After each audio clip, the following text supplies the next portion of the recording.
Olá a todos vocês, tudo bem? Eu espero que sim. Eu sou o professor Ney Araújo, professor da Rede Pública de Ensino, e a partir de agora começa a videoaula de Sociologia.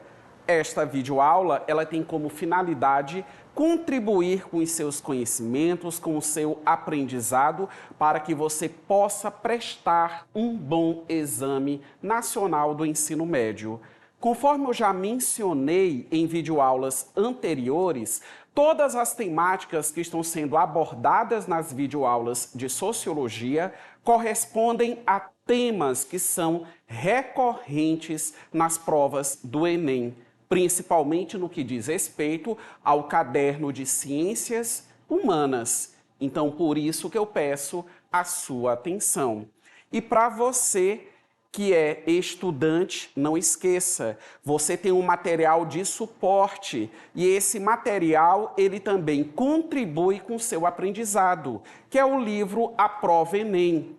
Neste livro existem várias questões objetivas, semelhantes às questões que estão na prova do Enem. Não esqueça de resolver, não esqueça de pesquisar os assuntos que lá são mencionados. Tudo isso irá fortalecer o seu aprendizado. Então vamos começar. Eu estou numa sequência de videoaulas em que eu estou tratando a todos vocês a respeito das teorias clássicas em Sociologia. Se você perdeu uma videoaula anterior, não deixe de acessar as nossas plataformas para você assistir esse conteúdo perdido. E para você que já assistiu, reforce, o seu estudo assistindo novamente os vídeos. Bem, numa sequência de aulas a respeito do tema Teorias Clássicas em Sociologia, nós já contemplamos o pensamento durkheimiano. Agora nós vamos avançar para uma segunda corrente teórica, que é uma corrente encabeçada por Max Weber, outro grande clássico da sociologia. A exemplo da teoria anteriormente trabalhada, nós também, nesta teoria, iremos abordar o objeto de estudo. Isso implica dizer o quê? Qual o ponto de partida para a compreensão da sociedade segundo a teoria weberiana? E qual o método empregado para poder compreender a sociedade? Eu quero que vocês visualizem em tela, nós temos aí Max Weber, e vocês podem perceber bem grande, ação social. Ação social é o objeto de estudo ponderado pela teoria weberiana. Mas vamos entender, existe um conceito de ação social, um conceito sociológico para a ação social. Não vamos confundir a ação social, que é um termo muito recorrente na atualidade, mas para poder fazer referências a práticas assistencialistas, a práticas de caridade, como comumente entendemos hoje. Então eu vou voltar, visualiza em tela. Então nós temos abaixo desse termo, dessa expressão ação social, nós temos um conceito que eu vou fazer a leitura para vocês. Objeto de estudo de Max Weber, referente a ações individuais que são orientadas por outras ações projetadas através do elo de comunicação da sociedade. E eu também posso afirmar, eu também posso definir a ação social de uma outra forma. É toda conduta humana dotada de significado. Isso implica dizer o quê, Então vamos entender duas coisas fundamentais. Para que haja ação social, é necessário que haja interação entre as pessoas. As pessoas elas precisam interagir.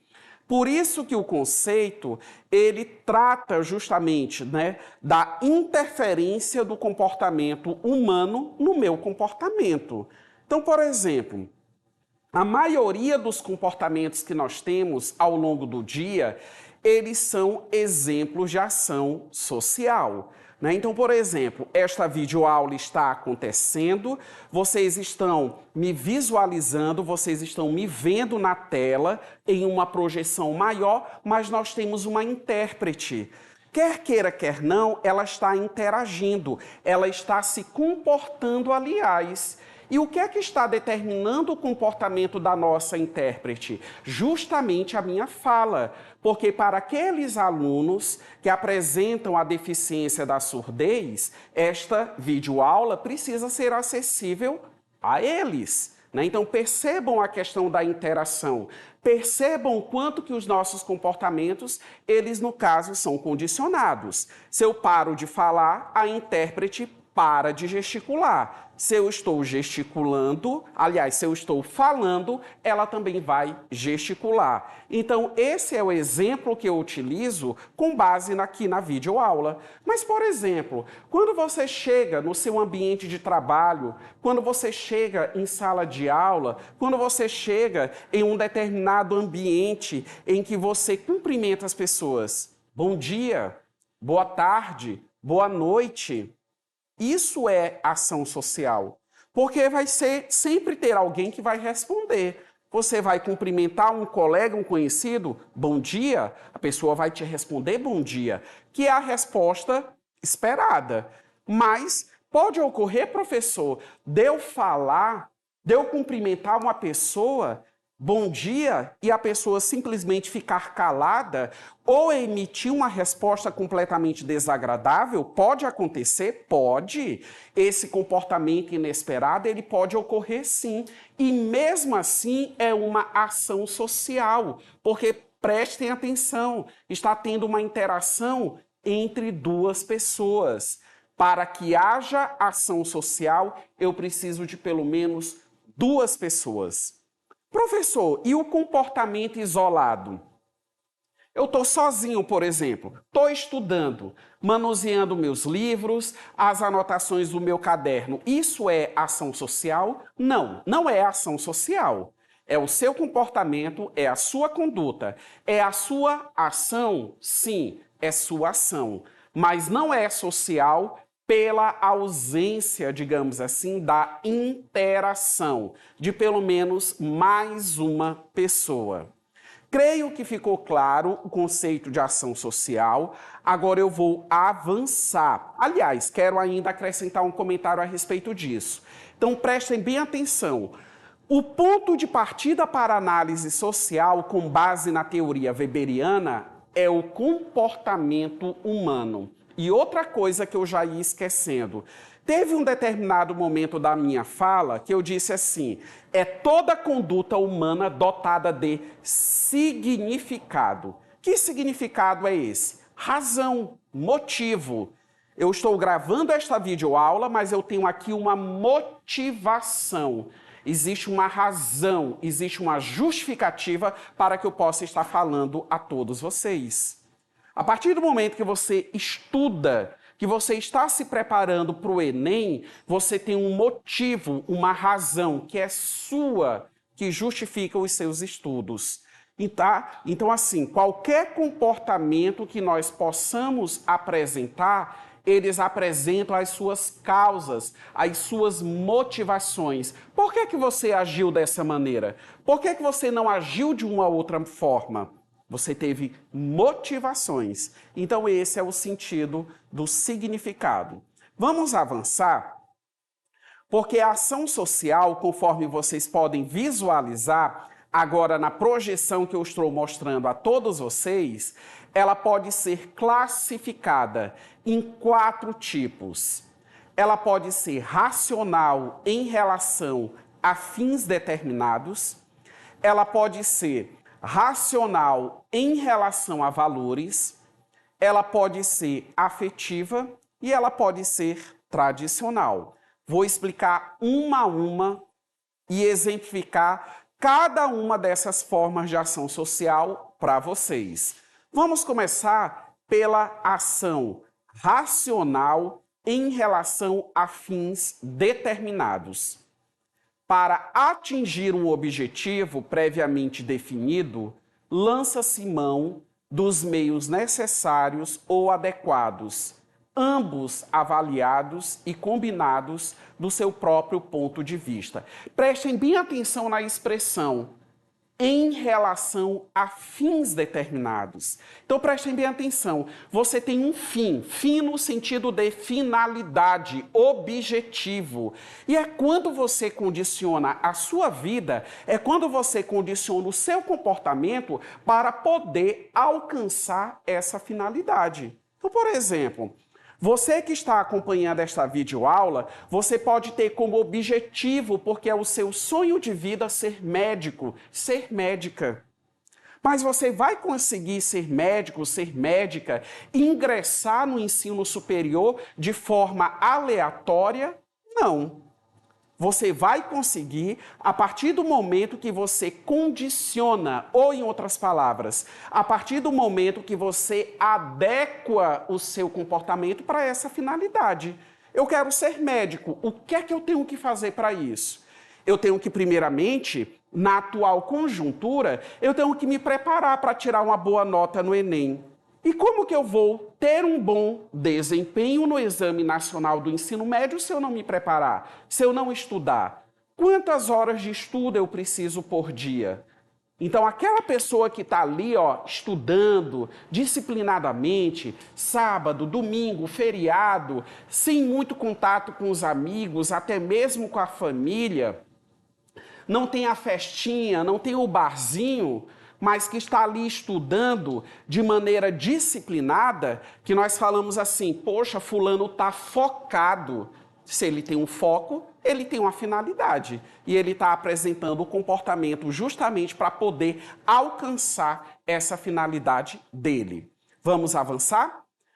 Racional em relação a valores. Orienta-se por fins últimos, agindo de acordo com ou a serviço de suas convicções próprias, levando em conta somente a sua fidelidade a certos valores.